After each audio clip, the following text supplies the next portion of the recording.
o fluxo de caixa, não é?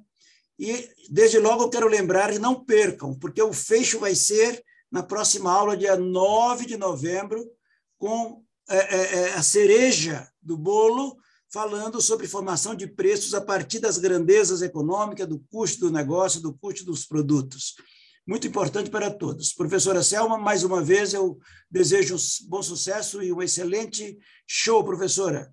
E passo-lhe o microfone, desejando a todos um bom evento e conclamando aos nobres economistas e aqueles que também se enquadrem nas nossas perspectivas, que se associem à ordem dos economistas. Temos muita coisa importante para trazer para os nossos associados. A ordem está avançando com força e vigor. Muito obrigado, professora, muito obrigado a todos. Um abraço. Muito obrigada. Boa tarde. Obrigada a todos também. E, bom, hoje temos bastante trabalho aqui pela frente, hein?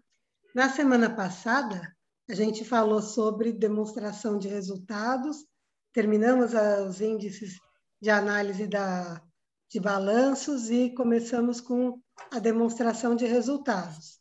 E hoje, a ideia é a gente fechar a demonstração de resultados e, na minha ambição, falar sobre demonstração do fluxo de caixa e terminar a demonstração do fluxo de caixa também. Então, hoje temos muita coisa aí pela frente.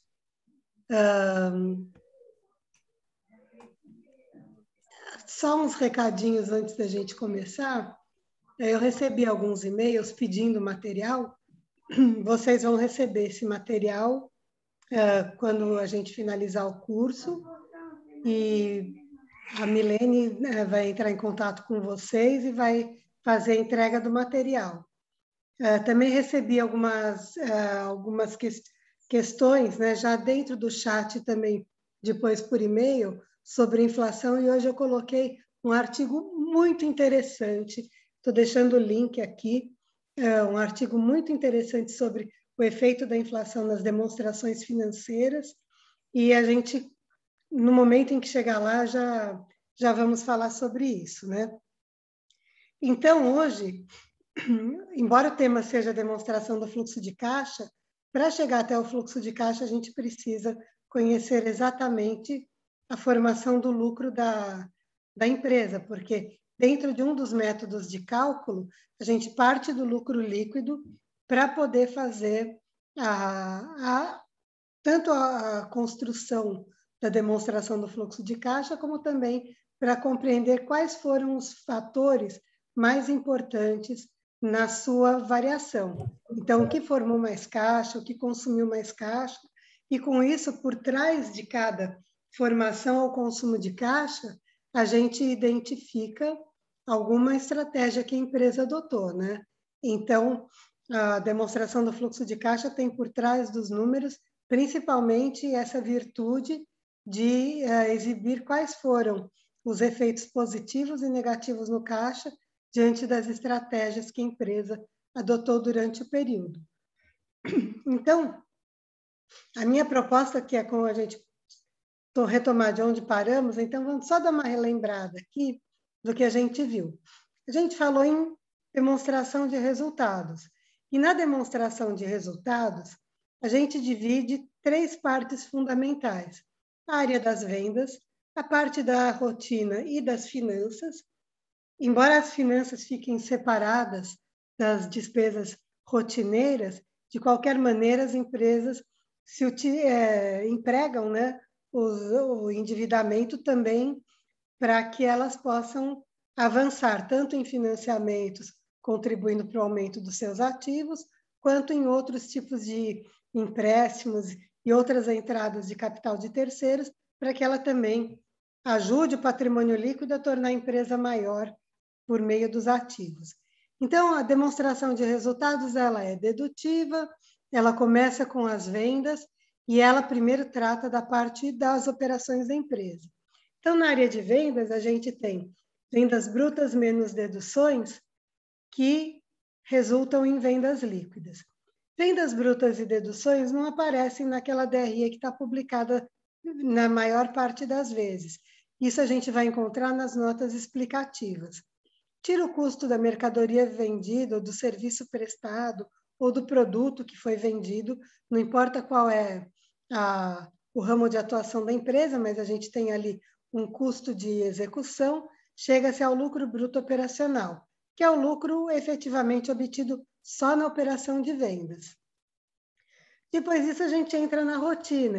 Falando em rotina, a gente vai ter despesas e receitas operacionais e outras receitas ou outras despesas operacionais. Então, por exemplo, aqui uma despesa com vendas entra no operacional, uma despesa com o aluguel da empresa entra no operacional.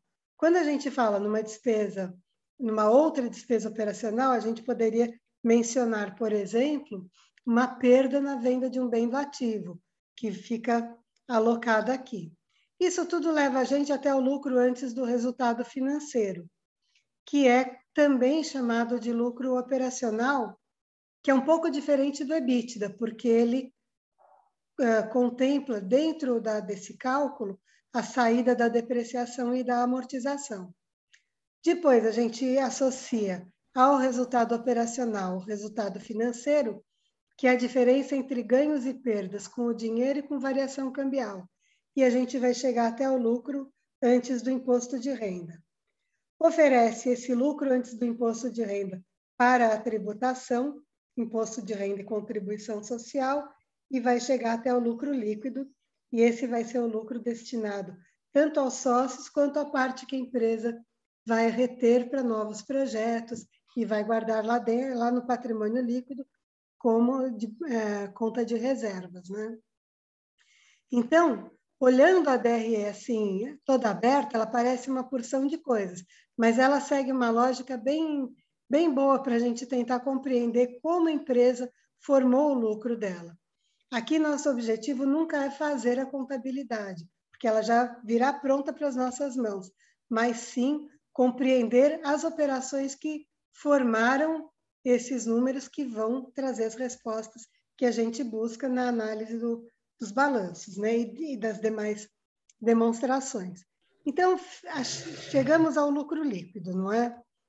Quando a gente vai fazer a análise da demonstração de resultados, a gente usa aqueles mesmos dois caminhos que a gente já usou para o balanço.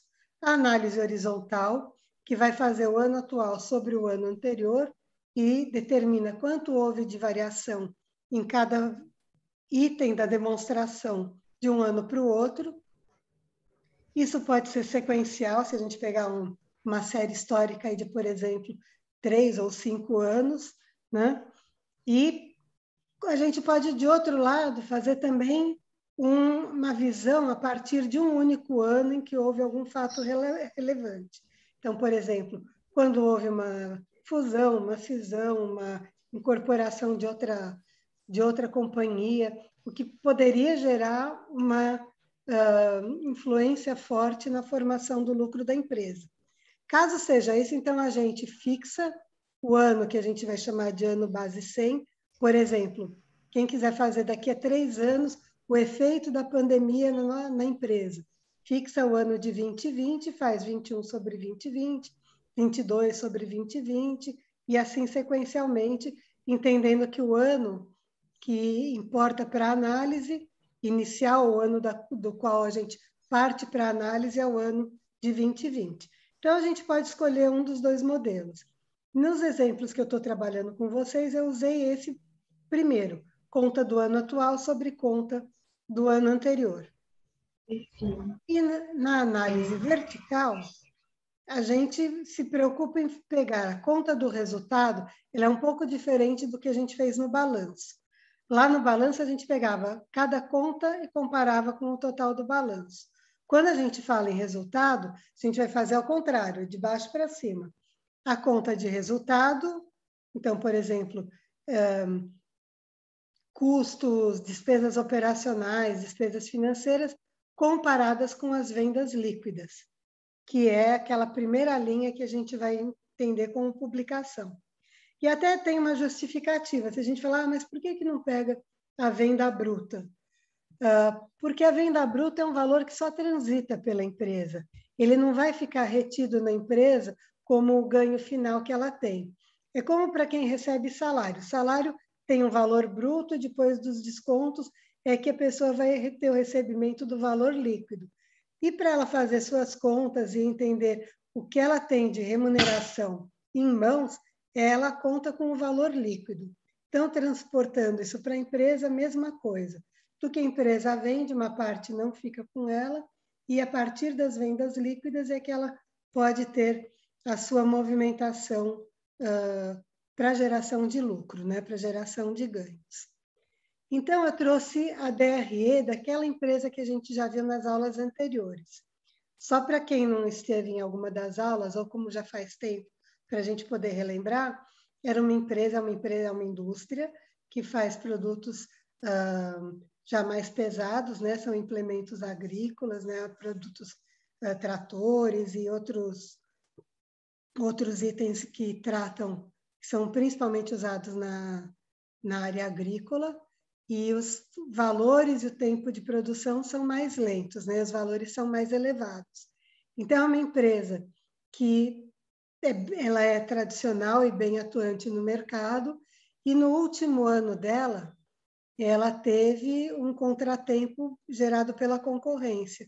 Então, no meio do ano, ela fez algumas mudanças no seu processo de gestão, tentando minimizar os impactos que a concorrência tinha gerado. A concorrência entrou com preços bastante agressivos e modo de venda também, não é?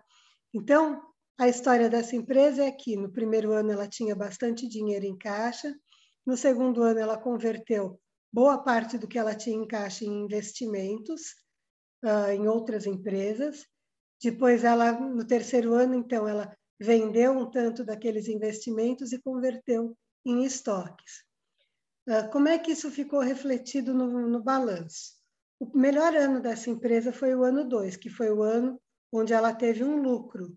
Então, ela vinha de um lucro de 11, passou para 68, e no terceiro ano, na verdade, ela teve um lucro aparente de 3, porque, de fato, ela, antes de fazer o cálculo da tributação, ela tinha apresentado um prejuízo. O pior desempenho dessa empresa, até o que beneficia bastante a nossa análise, é que foi na parte da operação mesmo. Porque, reparem aqui, por favor, para a gente fazer a nossa leitura, ela vinha de uma receita de vendas de 428, pulou para 623 e depois ela apresenta uma queda no terceiro ano.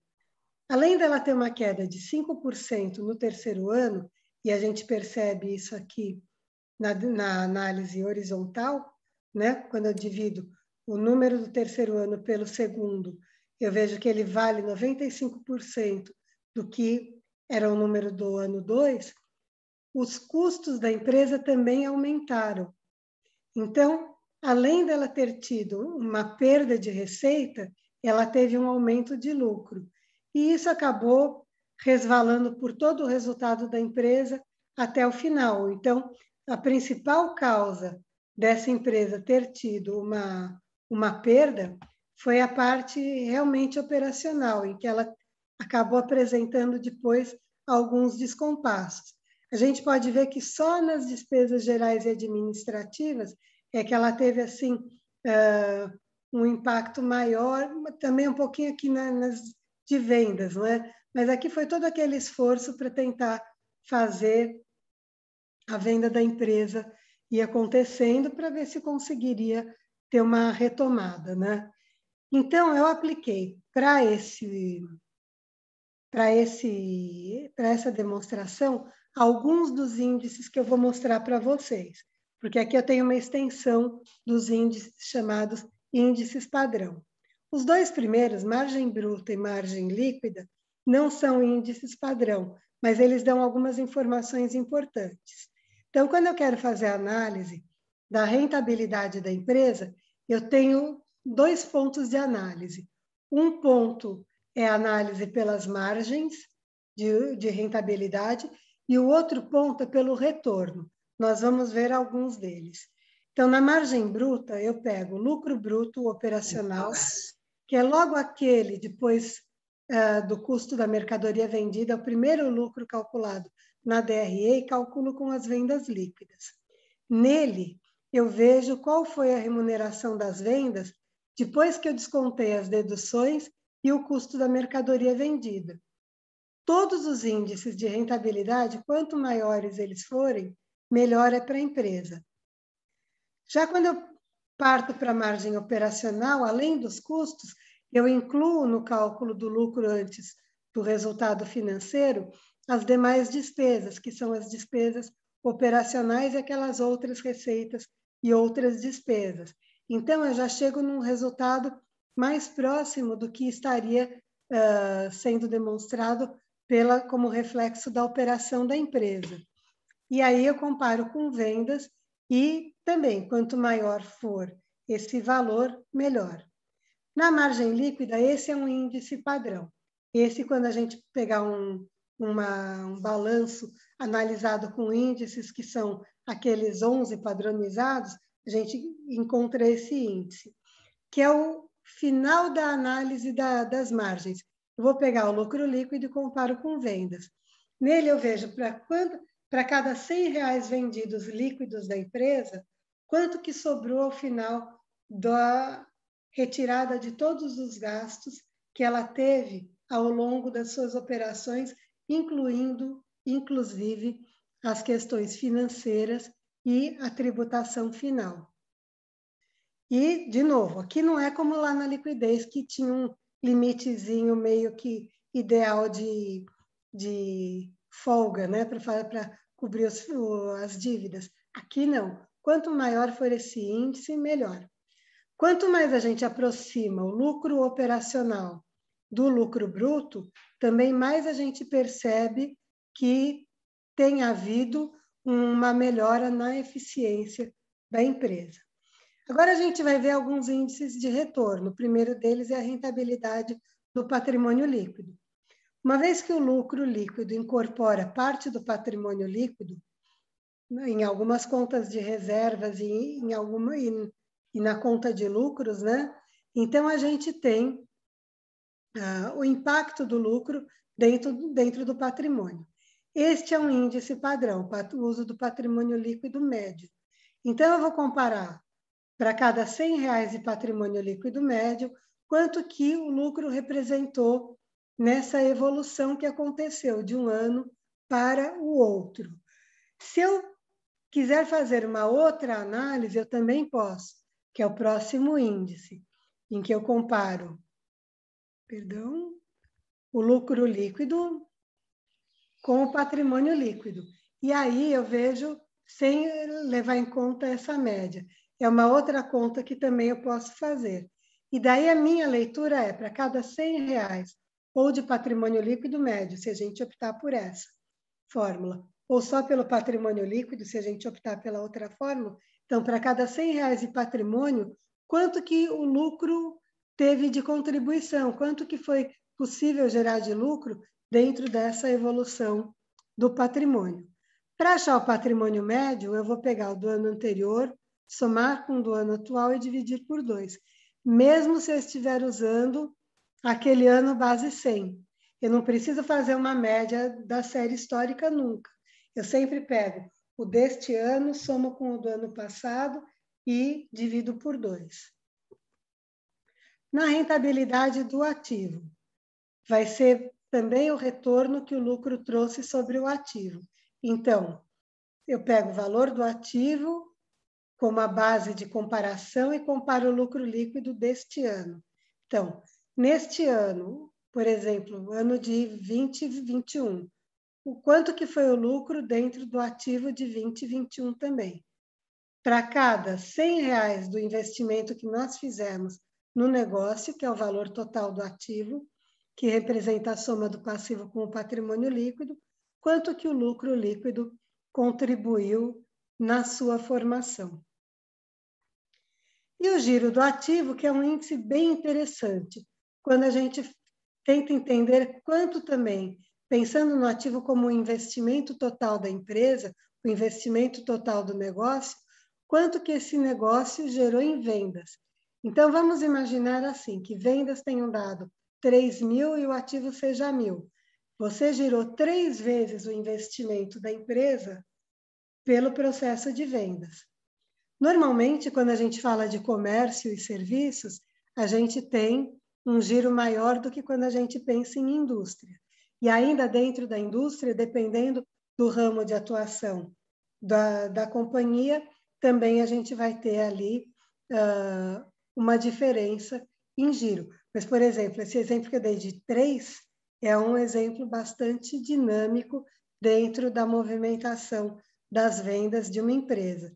Então, não tem como dizer qual o valor é ideal. O ideal é que isso vá aumentando ano a ano. Então, quando eu estou analisando os índices de rentabilidade, que eu vejo as margens e os retornos, quanto mais eu aumento os índices, maior está sendo a eficiência da empresa em formação de lucro, em remuneração do investimento que foi feito.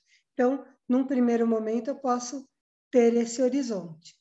E um índice que os investidores sempre procuram por ele é o do lucro por ação, onde a gente pega o lucro líquido e divide pelo número de ações que a empresa tem. E daí a gente consegue identificar quanto que a gente gerou de remuneração para cada unidadezinha do capital que a empresa tem. Então, aplicando aqui os índices, eu usei índices padrão. Só no patrimônio líquido que eu coloquei 2, porque é um índice bem interessante esse da gente pegar o patrimônio final. Então, eu peguei o lucro líquido, comparei com vendas para achar a margem líquida. Reparem que o melhor ano da empresa foi aquele ano 2, onde a gente já tinha visto que... nesse ano 2, foi o ano em que a gente teve o maior índice de lucro e também a maior receita. Reparem, por favor, como caiu a receita do ano 2 para o ano 3. E essa foi a principal causa de depois todo o processo de perda de lucro que aconteceu ao longo do ano. Quanto à rentabilidade do patrimônio líquido, o patrimônio da empresa não alterou muito. Do ano 2 para o ano 3, ela pagou um pouquinho de dividendos usando lá, ela distribuiu um pouquinho de lucros dela, usando um pouquinho do que ela tinha em reservas, isso fez com que houvesse uma queda no patrimônio. Então, ela teve um aumento no patrimônio no segundo ano, também refletindo a retenção de um pouco do lucro, e no terceiro ano a gente vê que tem ali um lucro que, como vimos, ele nem foi efetivo, ele foi gerado a partir de um benefício fiscal que a empresa utilizou. E vale a mesma coisa para o patrimônio médio. Quando a gente está trabalhando com patrimônio médio, o primeiro ano da série histórica, ou ele fica órfão do cálculo, ou a gente precisa de um ano zero, lá, um ano anterior, para conseguir calcular o patrimônio médio. Então, a mesma coisa, olha, como não teve muita alteração no patrimônio, então a gente não percebe impacto nesses dois índices.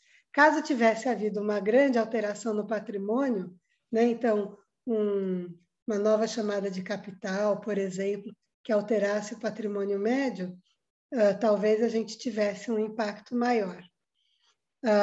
No lucro líquido sobre o ativo, quando a gente entende a remuneração do ativo, foi bem baixo. Então, reparem que para cada 100 de ativo, eu tinha R$1 de remuneração no ano 1, 4 no ano 2 e 20 centavos no ano 3.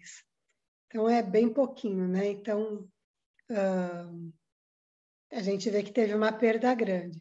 Agora, mesmo a gente achando que é pouco isso, não dá para dizer se é bom ou se é ruim se a gente não tiver a comparação com os pares dessa empresa, né? Então, a gente precisa identificar o que aconteceu com os concorrentes que têm mais ou menos o mesmo tamanho, né?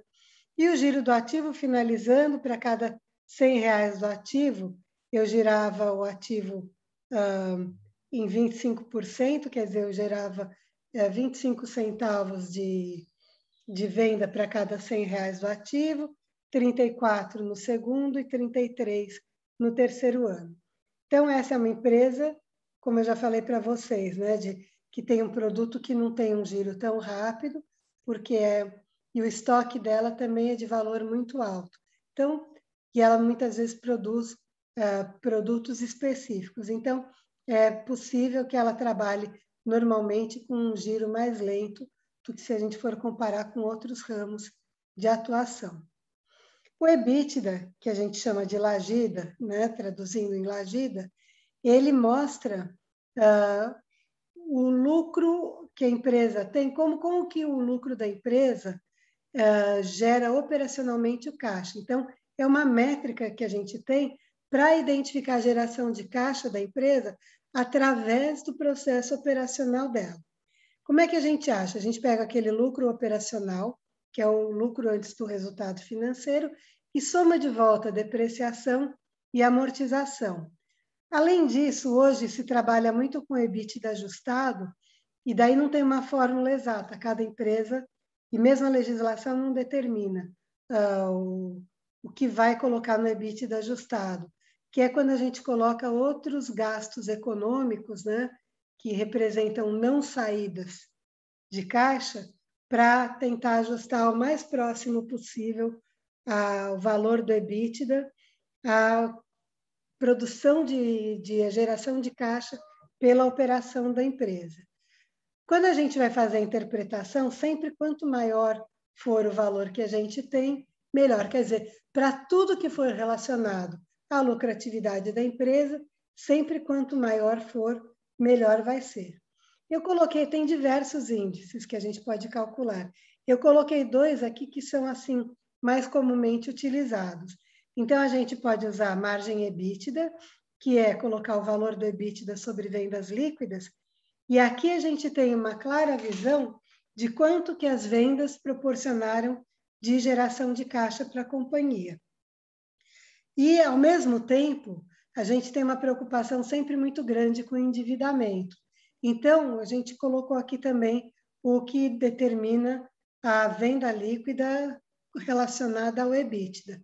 Então, quando a gente vai fazer essa análise, a gente busca compreender qual é a capacidade de honrar as dívidas pela geração do caixa da organização. Então, toda vez que a gente tem esse índice, a gente vê se o caixa operacional da empresa consegue honrar as dívidas que a empresa mantém. Para achar a dívida líquida, nós vamos pegar todas as dívidas totais e vamos excluir das dívidas totais as disponibilidades que a gente encontra lá no ativo circulante do balanço. Aqui eu deixei alguns tópicos que falam sobre a depreciação. Então, o primeiro define o que é, depreciação não, a EBITDA, né? Então, o primeiro define a sigla EBITDA, o segundo coloca o EBITDA como um indicador que ele vai mostrar como que a empresa vai tentar se aproximar do fluxo de caixa operacional da empresa. No terceiro, é mais uma parte não só histórica, mostrando que o EBITDA passou a ser calculado com mais intensidade a partir da década de 70, como também o efeito de se usar como avaliação que a gente tem sobre os negócios da companhia. E o último, a gente coloca como que o desempenho da empresa tem se mostrado diante tanto das despesas financeiras quanto o que ela tem de retorno dentro dos negócios que a companhia vem atuando. O EBIT, ele já é uma medida contábil e não uma métrica de desempenho, porque ele mostra o cálculo do lucro operacional. Dentro dele estão consideradas a depreciação, a amortização e as demais perdas chamadas econômicas, que não representam desembolso de caixa. Quando a gente fala em lucro, em depreciação, só para a gente lembrar, e para quem não trabalha tão diretamente com contabilidade, a depreciação ela calcula o desgaste dos bens produtivos da empresa. Então, ela se aplica sobre maquinário, equipamentos produtivos. E quando a gente usa o termo amortização, a gente aplica a amortização sobre os intangíveis que a empresa mantém, que são aqueles direitos produtivos, aqueles direitos que vão trazer benefício econômico para a empresa. Então, às vezes é comum que algumas pessoas que não lidem tanto com contabilidade pensem em depreciação de estoques, mas isso não existe. O estoque ele pode ficar obsoleto ou desvalorizado, mas ele não recebe depreciação. Então, a gente, quando ajusta o estoque a valor de recuperação, a gente está aplicando um valor de possível perda para aquele estoque, mas não é uma perda por desgaste, tá certo? É uma perda de valor. E a amortização é só sobre aqueles bens que dão capacidade produtiva econômica. Não é aquela amortização que a gente usa lá na amortização do principal da dívida, porque assim, a gente tem que sempre lembrar que a contabilidade, em vários momentos, ela dá as costas para o financeiro. Então, ela tem, às vezes, uma outra visão que não é exatamente a financeira. Por isso que, por exemplo, quando a gente usa regime de competência, você acaba identificando uma despesa antes de que o pagamento tenha acontecido, coisas desse tipo que tem alguns momentos em que acontece essa separação. Muito bem. Bom, chegando então ao tema de hoje, a demonstração do fluxo de caixa. Quando a gente fala na demonstração do fluxo de caixa, a gente fala que o cálculo que é feito sobre ela é para que se busque as causas da variação do disponível. Então, existem alguns caminhos para a gente chegar até as causas da variação do disponível. E aí a gente vai falar em algumas atividades que são geradoras ou consumidoras de caixa da empresa em algum determinado momento. A gente pode fazer a demonstração do fluxo de caixa da empresa tanto pelo método direto quanto pelo método indireto. O método direto ele é menos utilizado e ele se aplica normalmente a empresas que têm operações mais simples. E o método indireto, ele se aplica a empresas com um volume maior de operações ou já com uma contabilidade mais elaborada. Então, a gente tem aqui atividades operacionais, atividades de investimento e atividades de financiamento que, somadas, elas vão ser calculadas junto do lucro do período e chegam à variação do caixa da empresa. Então, eu vou pegar o lucro que eu achei lá na DRE, ajusto com os valores que não representam desembolso. Então, somo de volta depreciação, amortização, que são valores que, se eu pensar em fluxo de caixa, eu desembolsei lá no momento zero. Eu não desembolsei agora. Então, são valores que eles representam saídas que a empresa teve só contábeis e não representam saídas de dinheiro mesmo. Por isso que a gente ajusta esse lucro do período, soma todas as atividades da operação, as de investimento e as de financiamento, mostrando a variação do caixa. Eu vou parar de compartilhar um minutinho aqui, porque eu quero compartilhar um outro arquivo com vocês.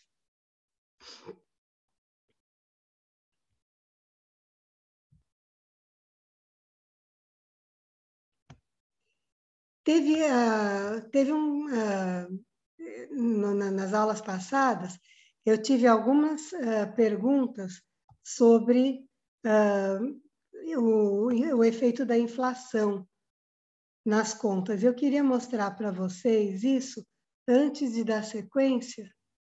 Então, eu vou abrir aqui um outro arquivo. Peço licença para vocês um minutinho só para eu poder abrir esse arquivo.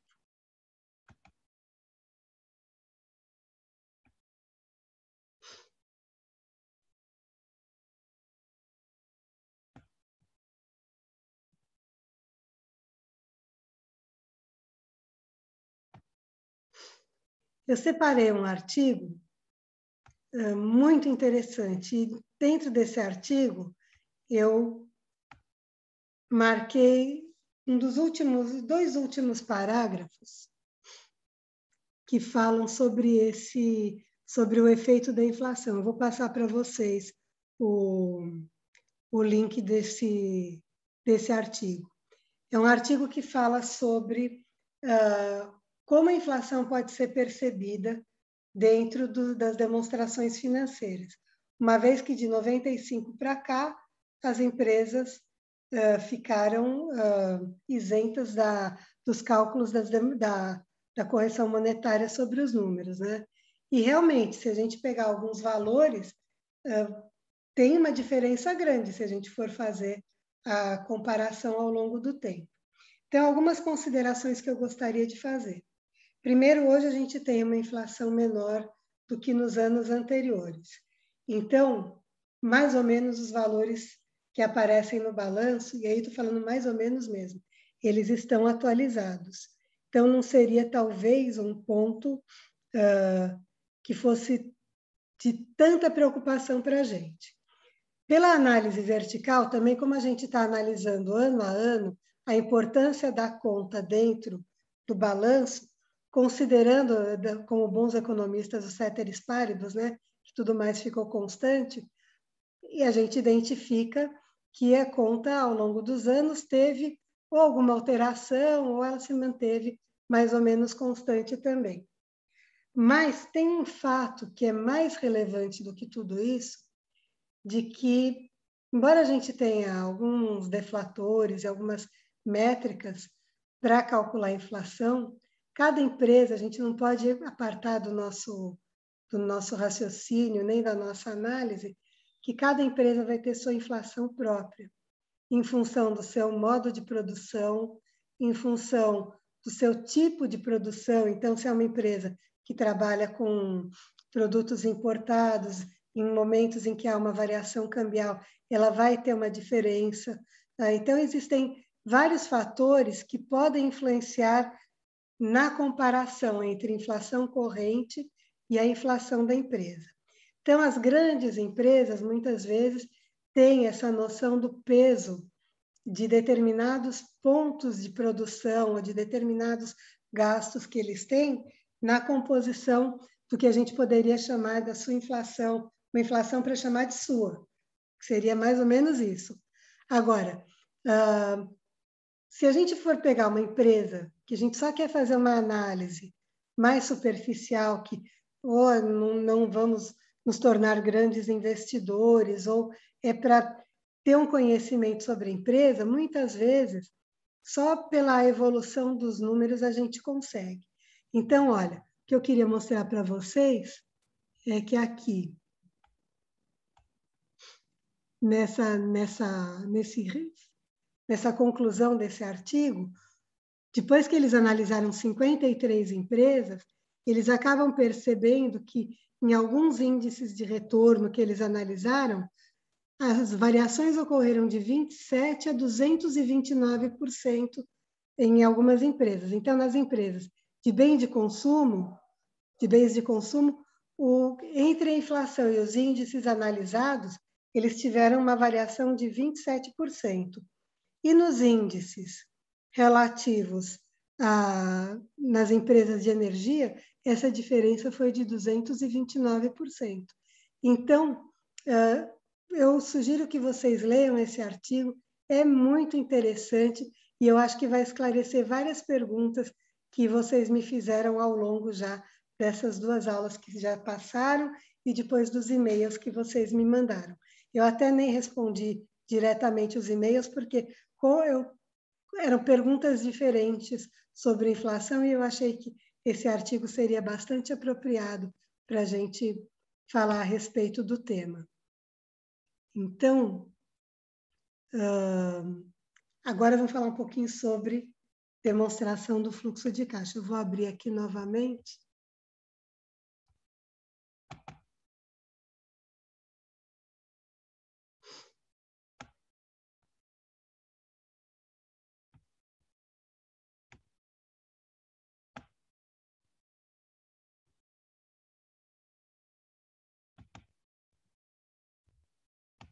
Vou descer até a nossa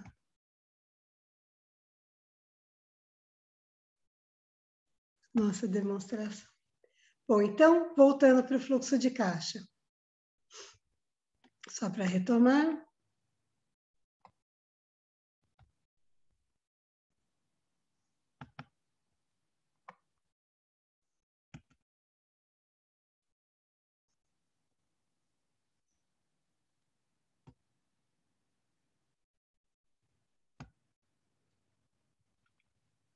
Muito bem.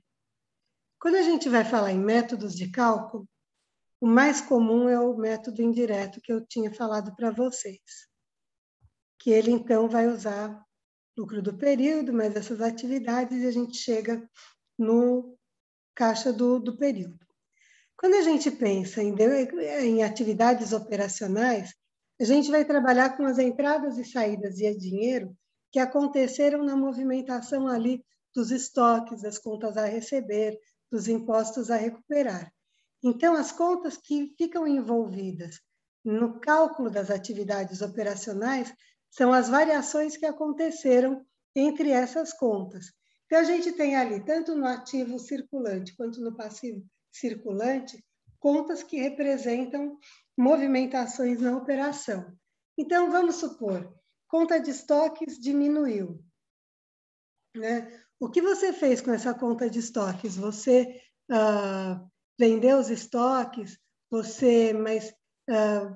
também você liquidou fornecedores, ou você tem ali o jogo de entrada e saída de dinheiro que acontece dentro do ativo e dentro do passivo circulante é que determina o que trouxe de variação para a atividade operacional. Então, a demonstração do fluxo de caixa, ele representa sempre uma variação que aconteceu em função... aliás, deixa eu recolocar minha frase. Ele mostra quanto que variou o caixa do ano em função da soma das variações que ocorreram, em função da variação das contas geradoras e consumidoras de caixa. Então, um outro exemplo.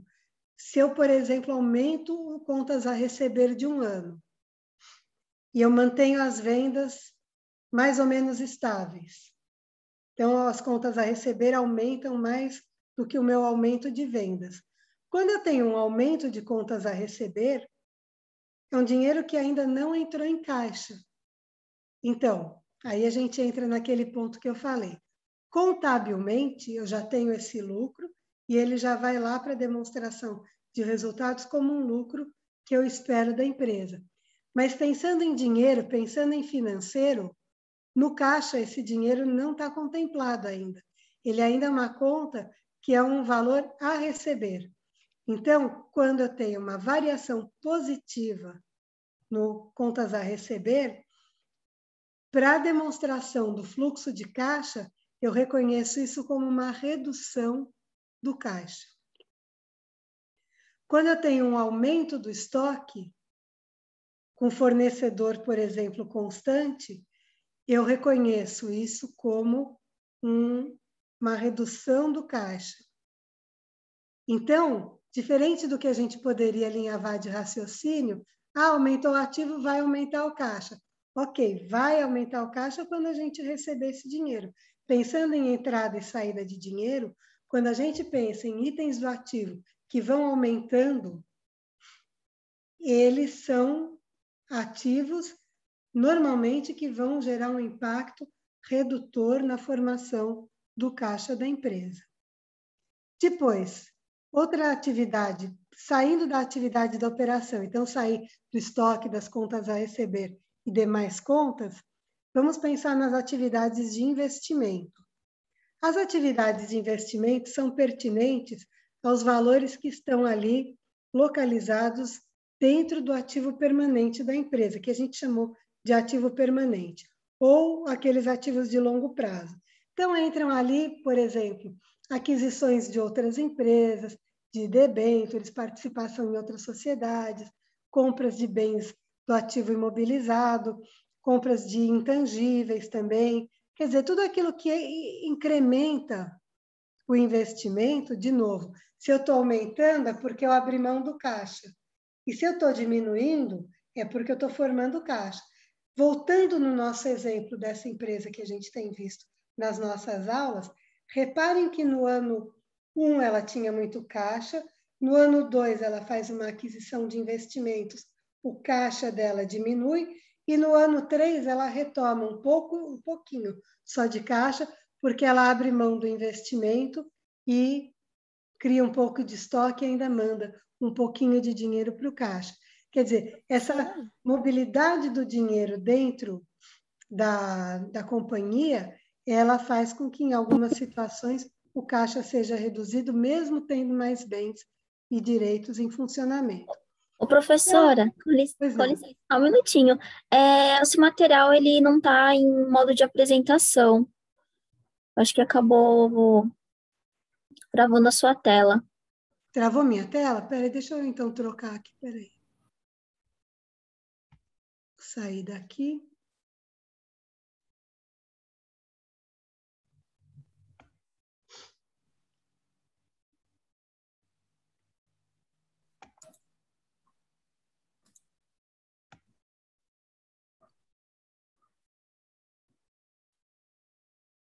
Ah, realmente, travou aqui no... Deixa eu abrir de novo aqui, então.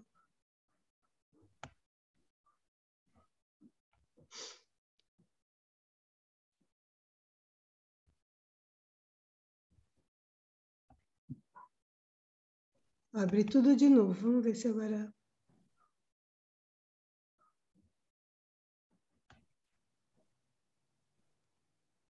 Foi agora? Isso. Só colocar em modo de apresentação, professora. Sim. Agora foi. Agora foi? Então tá bom. Obrigada. Obrigada eu. Obrigada por avisar, viu, Monique?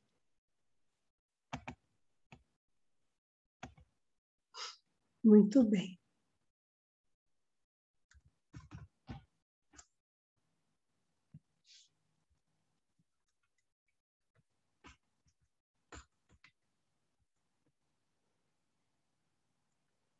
Volto lá. Onde que travou, Monique?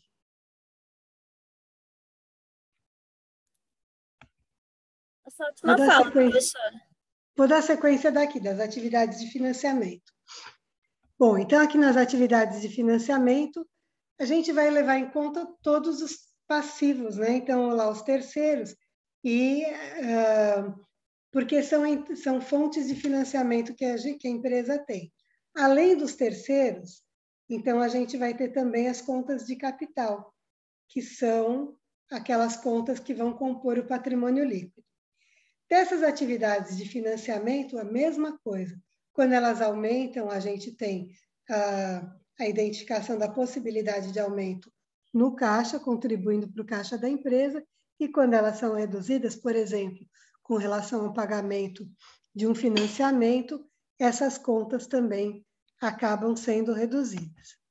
Pensando em formadores e consumidores de caixa, a gente vai ter, então, essas contas,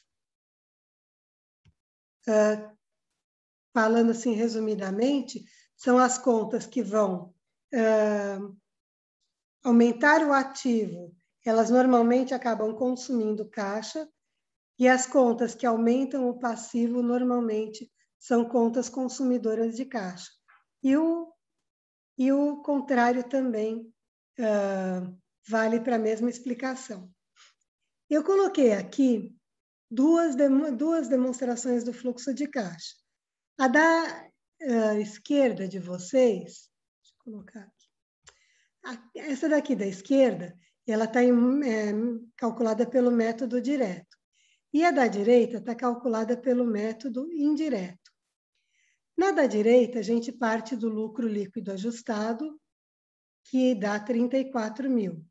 Coloca ali as contas operacionais do ativo e as contas operacionais do passivo e acaba identificando que a empresa formou caixa entre lucro ajustado com 34 mil mas ela consumiu 90 mil no fluxo de atividades da operação que ela teve.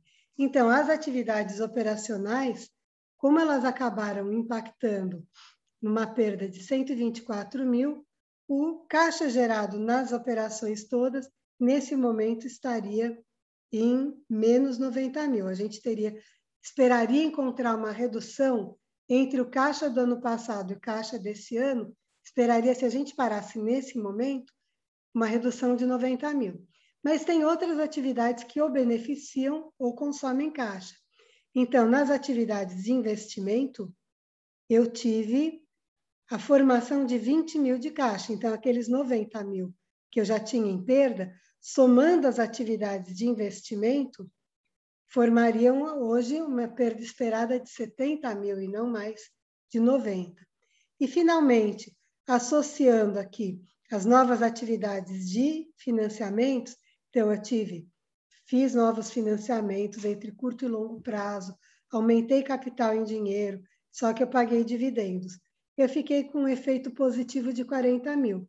Ou seja, nas atividades que a empresa teve dentro deste ano que passou, ela teria tido, no final do ano, considerando o caixa que ela poderia ter gerado a partir do lucro ajustado, menos o que ela perdeu nas suas atividades operacionais, mais o que ela gerou de benefícios nas atividades de investimentos e de financiamentos, a variação final do ano foi de 30 mil no caixa da empresa.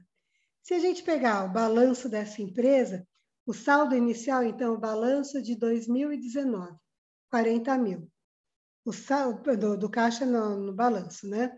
O saldo do caixa no balanço de 2020, 10 mil, a gente vai reconhecer essa redução do caixa do ano que foi gerada por essa variação nas atividades que ela desenvolveu. Vale dizer a mesma coisa para o método direto. Só que no método direto eu não saio do lucro líquido, e sim da receita que foi efetivamente recebida. E também eu preciso saber qual foi o caixa que eu desembolsei nas compras que eu realizei. Então, aqui a gente tem algumas diferenças na origem dos valores. Então, onde eu vou buscar esses valores? Mas, de qualquer maneira, ambas demonstrações, tanto a calculada pelo método direto quanto pelo método indireto, elas chegam ao mesmo valor, mostrando a mesma variação do caixa, porque essa é a finalidade dessa demonstração, é a de que a gente consiga identificar quais foram as operações que a empresa gerou para que a gente chegasse no valor que essa demonstração traz para a gente. Para finalizar, eu deixo aqui um slide para vocês sobre o cálculo do capital de giro, que é quando a gente analisa as atividades operacionais. E isso acaba influenciando bastante, porque, afinal das contas, muitas vezes a gente começa querendo entender a empresa pelas operações correntes que ela faz e depois a gente vai juntando a isso as atividades de investimento e como ela vai proporcionar esses investimentos por meio dos capitais que ela vai agregando, ou tanto sendo de terceiros quanto sendo capital próprio, não é? Então, aqui, para a gente entender como a empresa obtém capital para o seu funcionamento, ela tem mais ou menos, a gente busca, né, uma coerência, busca uma equivalência entre fontes de financiamento aqui nos passivos e o seu uso aqui nos ativos. Então, a gente separa o que é operacional do que é financeiro. Vamos pensar hoje só no operacional. Eu pego o passivo circulante operacional, salários mais obrigações trabalhistas, somo com fornecedores e impostos a recolher, e somando tudo isso, eu gostaria que esses valores proporcionassem a minha formação dos estoques, financiassem as minhas contas a receber e os meus impostos a recuperar. Quando eu começo a pensar em capital de giro, Para calcular a necessidade do capital de giro, pensando na operação da empresa, então eu vou fazer essa primeira conta aqui. Eu vou pegar o ativo circulante operacional, tiro o passivo circulante operacional e vejo qual foi o resultado. Quando a gente chega nesse resultado, então, a gente pode encontrar essa situação.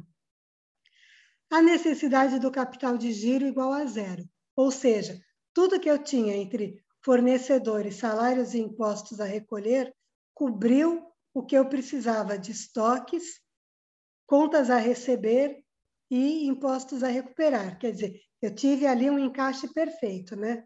Quando eu tive esse encaixe perfeito, então, os meus passivos operacionais, eles são exatamente necessários para aquilo que eu preciso. Isso acontece na empresa? Lógico que não. A gente normalmente não vai encontrar essa conta dando zero. Então, como horizonte de expectativa, quanto mais próximo de zero a gente chegar, mais encaixado está o aspecto de fontes e usos na formação do capital de giro da empresa. Mas existem outras duas situações, que são situações com as quais também a gente, muitas vezes, na maioria das vezes, a gente vai se deparar. Então, a necessidade de capital de giro dá maior do que zero. Então, isso significa que eu tenho mais ativos lá entre estoques, contas a receber, impostos a recuperar, do que esses passivos operacionais geraram. Só para repetir, passivos operacionais, fornecedores que vendem estoques, salários que são agregados no estoque também e impostos a recolher. A gente gostaria que isso financiasse, né, esses passivos financiassem esse ativo. Muito bem. Nesse caso, os passivos operacionais são insuficientes para formar os ativos operacionais. Hora de alerta. Se eu não consigo esses três passivos, eu vou deixar aqui um link para a gente começar na aula que vem a falar sobre isso. Se esses passivos que são da operação, eles não cobrem as minhas necessidades de empresa operacionais, então isto significa que eu estou também buscando passivos onerosos, que estão ali no curto prazo, são aqueles empréstimos para capital de giro, por exemplo, sobre os quais eu vou pagar juros. Então, aquilo que eu estou produzindo de um custo bem afinado, bem ajustado, de repente pode ser consumido lá embaixo nas despesas financeiras. Então, essa é uma situação bastante delicada para a empresa. E tem muita empresa, muitas vezes, nessa situação. Não é incomum que isso aconteça. Um exemplo bem que a gente pode apontar, a gente tem assim empresas que às vezes chegam até o lucro operacional com tudo certo e quando coloca as despesas financeiras, o que era lucro vira prejuízo. Essa própria empresa que a gente está analisando chegou nessa situação em alguns momentos. E uma outra situação, menos pior, mas não tão positiva quanto a primeira, quando a necessidade de capital de giro dá menor do que zero. Ou seja, você tem mais passivos para as necessidades de ativos. Certamente, aquele excedente de dinheiro que você teve entrando, ele foi aplicado e vai gerar um ganho financeiro, vai gerar juros. Mas não é para isso que a empresa abre as portas. A empresa abre as portas para a operação dela. E com base nisso, abrindo as portas para a operação dela, ela não busca gerar receita financeira. Receita financeira é um ajuste de momentos que ela não precisa de administração do caixa, né? Momentos em que ela não precisa tanto daquele caixa, mas ela não deve ter as portas abertas para a geração de juros. Então, o ideal é que a empresa também, se ela está nessa situação, tente fazer uma maior aplicação ali do seu dinheiro na compra de estoques, no financiamento de clientes, de maneira que ela traga mais lucro operacional para a empresa e não se contente só com os ganhos financeiros. Até porque quando a gente abre uma empresa, um dos pontos de análise é que os ganhos que essa empresa possa trazer para a gente sejam superiores àqueles que, se eu deixasse o meu dinheiro aplicado lá por muito tempo, que o mercado financeiro poderia me trazer, né? Então, esse é um dos pontos de atratividade do negócio. Com isso, gente, eu vou parar por aqui. Eu convido a todos vocês, se vocês...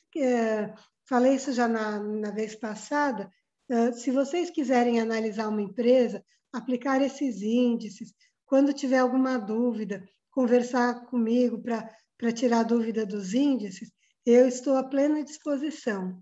E também, se quiserem, podem, daí a gente marca até um encontro assim, virtual mesmo, a gente discute alguma empresa, alguma coisa.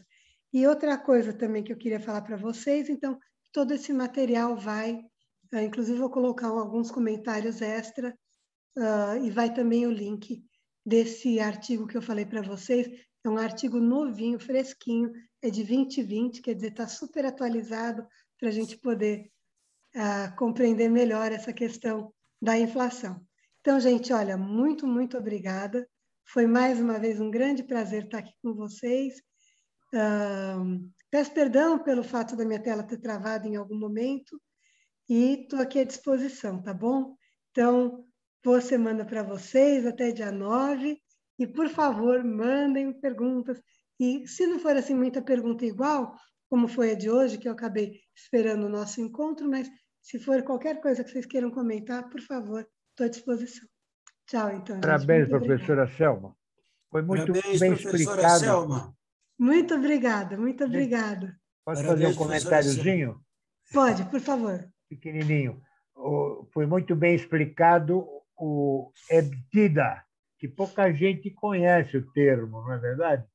O lucro operacional antes dos impostos, dos juros, depreciação e amortização. Muito bem, isso é uma parte que foi importantíssima, eu achei, viu? Muito obrigada. Pouca gente conhece o termo, não é, professora? E também, às vezes, um erro que se comete é também ancorar, por exemplo, premiações em função de EBITDA gerado durante o período, e com isso a gente acaba, às vezes, prejudicando a formação do caixa da empresa. Então, bem colocado, é uma boa viu? medida, mas não é a medida fundamental que a empresa deve almejar, né? Claro, porque não corresponde a uma realidade.